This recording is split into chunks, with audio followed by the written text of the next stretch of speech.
mbona kama ni deni la kawaida unasema? Na hili nalo katika ulimwengu wa roho liseme. Kumbuka Yesu alienda kwa ajili yako, ni kana kwamba wewe mwenyewe umekwisha kumlipa. Kwa nini anarudi kwako? Kukuhuzunisha, kukutweza, kukudharau, kukupa shida, kukuondolea chakula chako. Yesu Kristo alisema mwanadamu hana mali pa kuweka.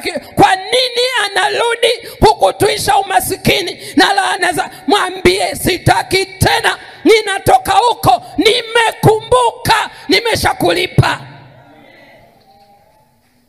Mwende kwa hoja. Saa nyingine naye anatamani uwe na hoja. Jamani, haleluya.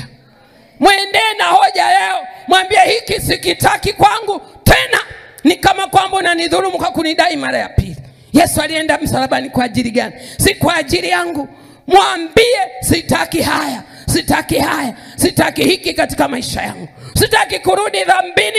Yesu amekuwa nguvu yangu, maana amesema aliye dhaifu na aseme mimi ninazo nguvu.